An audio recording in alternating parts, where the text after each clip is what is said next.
want your soul.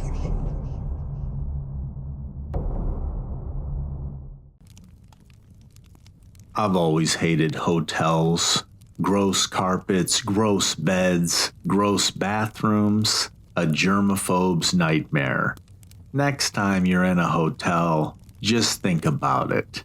You have no idea who was in here before you, doing God knows what on the furniture or on the floor. Actually, you can probably find out if you bring a blacklight, but I digress. Anyways, as much as I hated hotels, I always seemed to end up in them, either from being forced on some family vacation with my parents and brothers or being invited to an oh-so-fun work conference halfway across the country. I think I'm in a new hotel about every 3 months. I first heard about the Gateway Hotel when my boss sent me an email on a Thursday requesting, well, more so ordering me to attend a conference in Oregon to discuss a merger with another smaller company. I had just let out a long exhale and accepted the fact that I would be forced, yet again, to travel across the country to please the biggest prick in the world. At least the pay was good, though. That very next day, a little past midnight, I pushed open the creaky door to room 415 where I would be staying. I flicked on the light and it looked just like a regular hotel room on the surface. I placed my luggage on the counter in the little kitchen area and went to sit on the bed to play on my phone until I was tired enough to turn in for the night. Looking up, I noticed a painting of a blonde woman in a bright red dress on the wall opposite of the bed. Inspecting it closer, the lady in the painting was aesthetically beautiful, but something about her didn't seem right. Her hands were tucked in a very unnatural position behind her back, and the way she stood was rather menacing, as if she was about to run out of the painting at me. There was also something about her face. It was twisted in an angry expression, but she still smiled. I could see every one of her unnaturally white teeth. Her eyes seemed to follow me as I walked up to the painting. I was thoroughly unnerved by it. Why would the hotel even put something like this up? I shook my head and took the painting off the nail it hung from. I turned so it faced away from me and I propped it up against the wall. I didn't want that thing staring at me as I slept. Something crinkled beneath me when I sat back down on the bed after taking down the painting, though. So I stood back up and I noticed a light blue piece of paper, and it was titled, "Welcome to the Gateway Hotel." This is what it said. "We hope that you enjoy your stay here, but there are some things that you need to know to maximize your fun and your safety. For this reason, the hotel staff has put in place some rules, and they are as follows. Rule number 1, do not destroy anything in the hotel rooms or move around any furniture.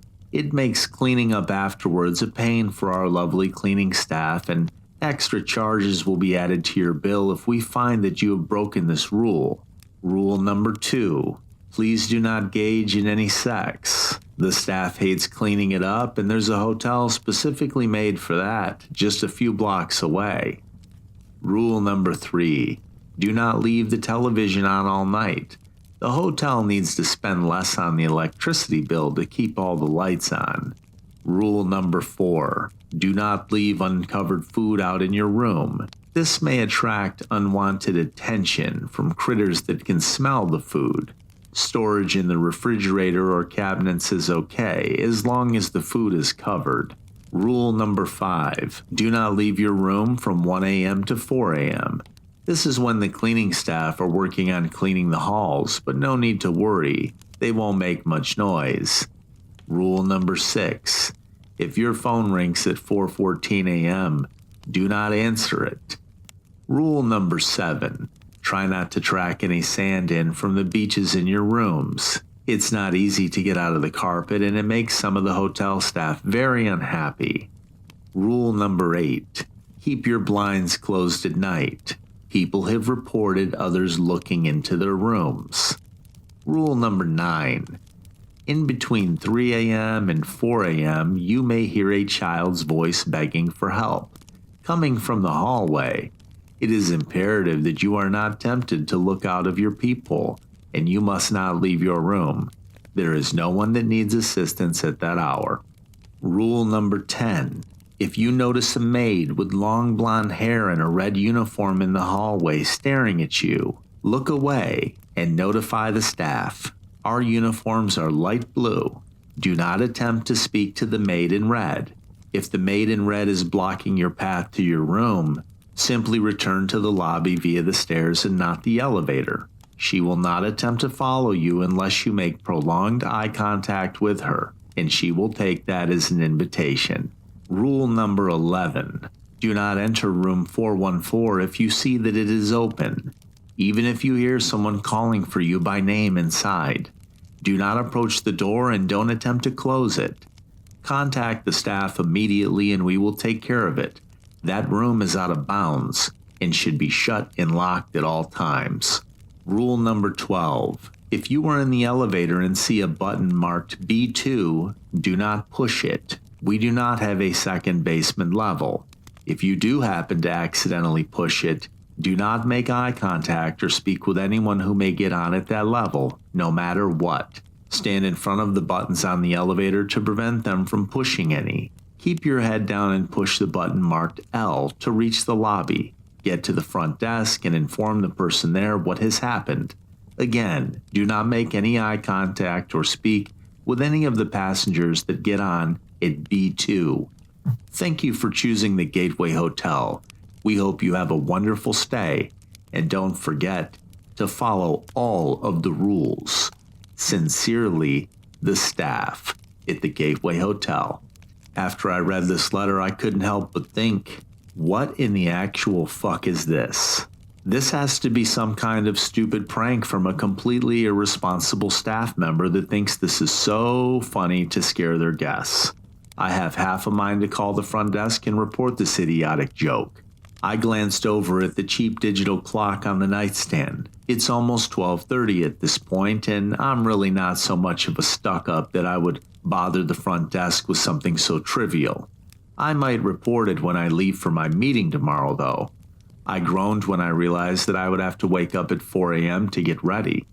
Thankfully, I got some sleep on the flight here. I began to get settled into bed. As I laid under the scratchy beige comforter, I couldn't help but look down at the blue paper that now lay on the floor from when I had crumpled it and tossed it towards the trash can. I hate to say it, but I can't really get comfortable. Thinking about the contents of that paper, I closed my eyes, but immediately opened them again when I realized that I had already broken rule number 1. I had taken the creepy painting down from the wall. Hesitantly, I sat up and looked at the wall across from the bed. Even in the darkness of the room, I could tell that the painting was back up. A chill ran down my spine as I noticed the woman in the painting was even closer than she was before. Her face was somehow even more twisted. I quickly lay back down and shut my eyes. Guess I'm not moving that painting again. Hopefully I'm just being paranoid. Even though the rules are probably a joke, they still made me feel a bit nervous. The painting back on the wall was probably just a result of me scaring myself and sleep deprivation. Then again, I'm too scared to go check. I'll be sure to update the front desk tomorrow morning. I woke up the next day and I still can't really wrap my head around what the hell happened last night in this hotel, but I'll try to recount my experiences up until now in the order which they happened. I didn't want to write everything down and relive it again, but I need to start to process this. Even if it only stops just one person from booking a night at the Gateway Hotel. That'll be enough for my conscience. I heard a tapping on my window. I really hadn't wanted to get up to look, but I wanted to prove to myself that it was a tree or something like that. I stood up from the bed and crept to the curtained window in the dark. I avoided even looking towards the painting on the wall, not wanting to see that woman ever again. I knew she was still there and staring in my direction, and I could feel her eyes follow me as I made my way across the room to the window. The almost rhythmic tapping continued as my fingers wrapped around the edge of the curtains and pulled back quickly, not even giving myself enough time to hesitate. Damn, I really wish that I did hesitate. I never expected that I would see the grotesque face of a man staring back at me. The man's face almost looked like it was rotting off as he... No, it grinned at me, revealing yellow and brown teeth. His sunken eyes met mine as I stared at the thing clinging to my window and tapping on it with a disgustingly long fingernail attached to a twisted and wrinkled hand. I had really convinced myself that it was going to be a tree tapping on the window, not some zombie guy who had somehow made it up to my window on the 4th floor. I hate to admit it, but I screamed and fell back, landing on the floor. Who wouldn't? There was no balcony outside and nowhere for this guy to stand to reach my window unless he was Spider-Man. I lunged for the phone and quickly dialed the number for the front desk that was scrawled on a piece of masking tape stuck to the phone. Hello, this is the Gateway Hotel's front desk. How may I help you this evening? Hello, yeah, there's some guy outside my window tapping on the glass. I'm on the 4th floor, I said. Please refer to the list of rules that the hotel has provided you with. If you will read the 8th rule, you will see that you should have kept your windows covered, the voice said.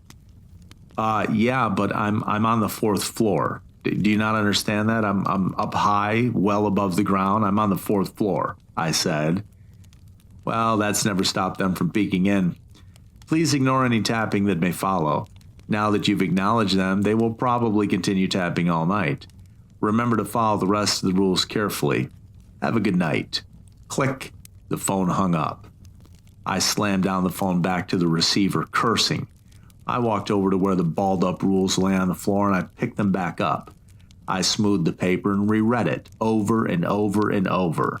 I put my head in my hands as I sat in the room that had looked so ordinary just an hour ago. I eventually put the rules on my nightstand and laid down on the bed. I looked over at the digital clock on the nightstand, 1:46 a.m.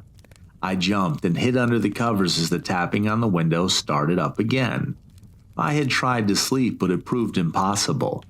The tapping on the window and my growing feeling of fear kept me up for hours, that is, until the alarm on my phone went off at 4 a.m., causing me to almost scream. I got ready for my meeting quickly, anxious to leave the hotel. I checked the rules again, making sure that I could leave the room. The clock read 4:13 a.m. I sighed in relief when I saw that I could finally leave, but suddenly the phone rang, and I whipped around to see that the clock now read 4:14 a.m. I left pretty quickly after that. I looked at my window from outside the hotel when I walked out, and the zombie guy was gone. There were also no trees nearby either. After my workday ended, I tried to stay out of the hotel for as long as I possibly could. I even called my boss to ask if I could transfer hotels, but he just bitched at me about the high cancellation fee and how the Gateway Hotel was the cheapest in the state. Gee, I wonder why. I knew I couldn't afford the cancellation fee and the fee for a new hotel room, so basically I was stuck in this hell hotel until my flight left at noon tomorrow. One more night to go, I suppose. I finally returned to the hotel at about 10 p.m. that night, and I didn't want to risk going back any later. On my way through the empty lobby to the elevator, I asked the front desk about maybe transferring rooms, but they just informed me that all the rooms were booked and that I needed to refer to my rules. As I walked into the elevator, I suddenly realized that I hadn't seen anyone else in the hotel besides the front desk staff. If they were so booked, shouldn't I have seen somebody else by now, or at least heard them? On my way up to my room, I saw the elevator button for B2. Not surprisingly, I didn't feel any urge to push it. There was so much tension in the air as I walked down the silent, dimly lit hallway to my room, and I reached the door and unlocked it with my key. I walked in and turned before I closed the door, and my room was right across from the room 414 I had noticed. Its door was closed, and it looked just ordinary. Something about it, though, maybe it was just the fact that it was on the list of rules, made me a little uneasy. I could have sworn that I saw a flash of red pass my door as I closed it. So here I am, stuck in the Gateway Hotel for another night. Stuck in the room across the hall from the supposed nightmare room. Stuck in the room where some zombie guy was tapping on my window. Stuck in the room with a demon painting. I took out my rules and I read them again.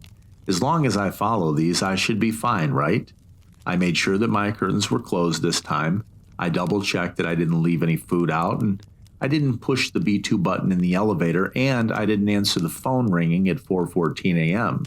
All I have to do is go to sleep, and I'll make it to noon tomorrow. Something just knocked on my door. It's now 1:54 a.m. and I'm awake again. I'm not supposed to look out of my peephole between 1 a.m. and 4 a.m., but they're still knocking. The rules didn't say anything about that, so now I'm not sure what to do.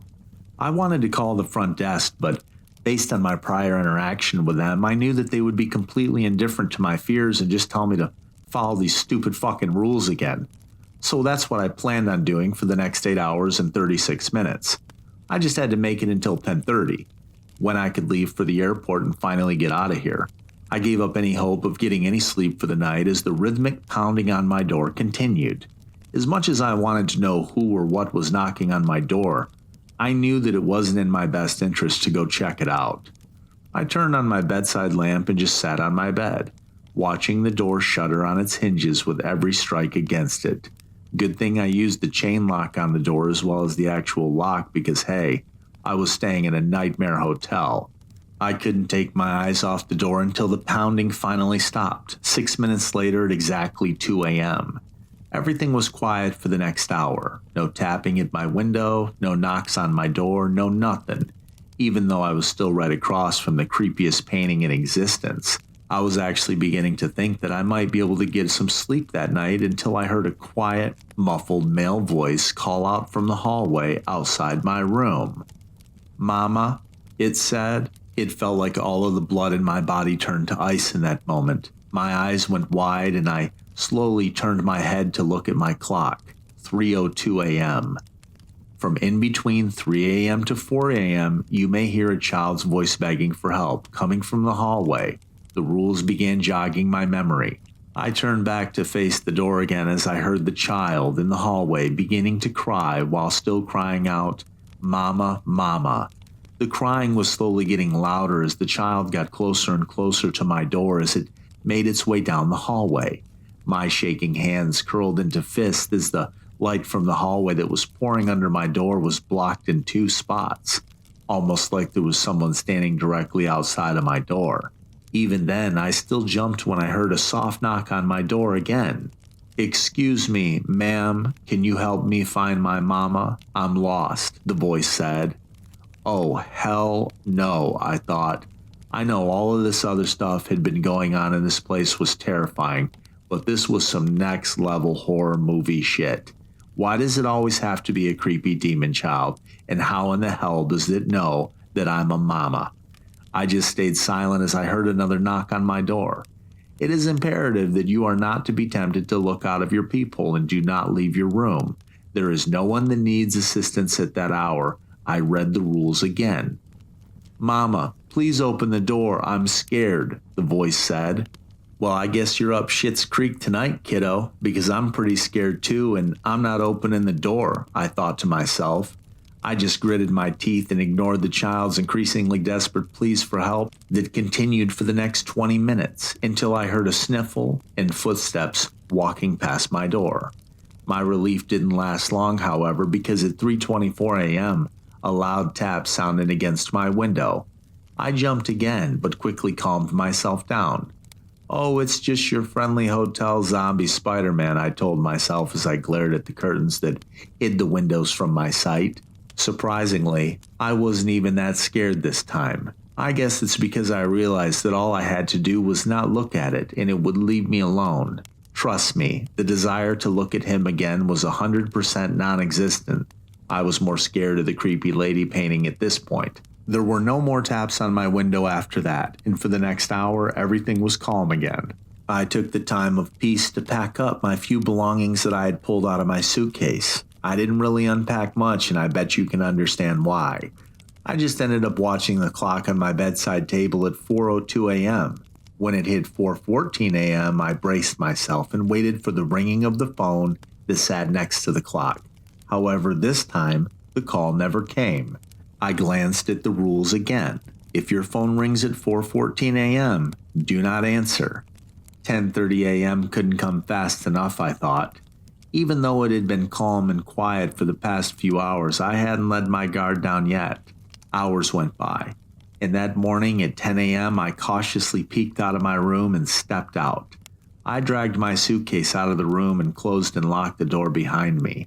I chanced to look at room 414, closed and presumably locked. I took a deep breath, looked down at my shoes, and quickly walked down the dimly lit hallway. I had almost made it to the elevator when I heard a loud unlocking sound behind me. I froze, and almost unconsciously I turned around. Room 414 was open. I was kind of far away, but trust me, I know it was room 414.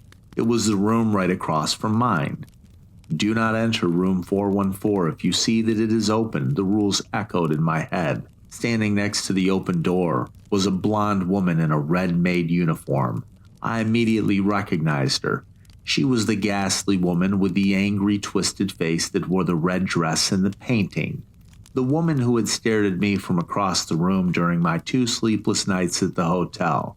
And she was smiling the same white, toothy smile. Her eyes were fixated on mine and her hands were hidden behind her back. She looked as if she was about to bolt down the hallway at me. If you notice a maid with the long blonde hair and a red uniform in the hallway staring at you, look away, return to your room, and notify the staff. The rules echoed across my face. I quickly looked away, remembering the rule that had made me the most uneasy when I had first read it, and reached for the elevator button, desperate to get away from her as fast as I could. If the maid is blocking your path to your room, simply return to the lobby via the stairs and not the elevator. I remembered the rules again. I jerked my hand away from the elevator button and without looking back, yanked open the door to the stairs and dragged my wheeled suitcase down 4 flights. I swear, when I got to the bottom and opened the door to get into the lobby, I heard the door to the stairs open above me. She will not attempt to follow you unless you make prolonged eye contact with her. I read the rules again. Oh God, did I look at her for too long? I did make eye contact with her. I slammed the door to the stairs behind me, trying not to linger on that idea for too long, and almost threw my key onto the front desk. The 2 workers smiled at me, and one of them said in a slow and amused voice, "Hope you enjoyed your stay." Ha ha ha, yeah, I definitely fucking didn't, but I simply said it through gritted teeth. Room 414 is open, just thought you 2 should know, I said. I left the lobby in a hurry and got into the car that I had called for earlier.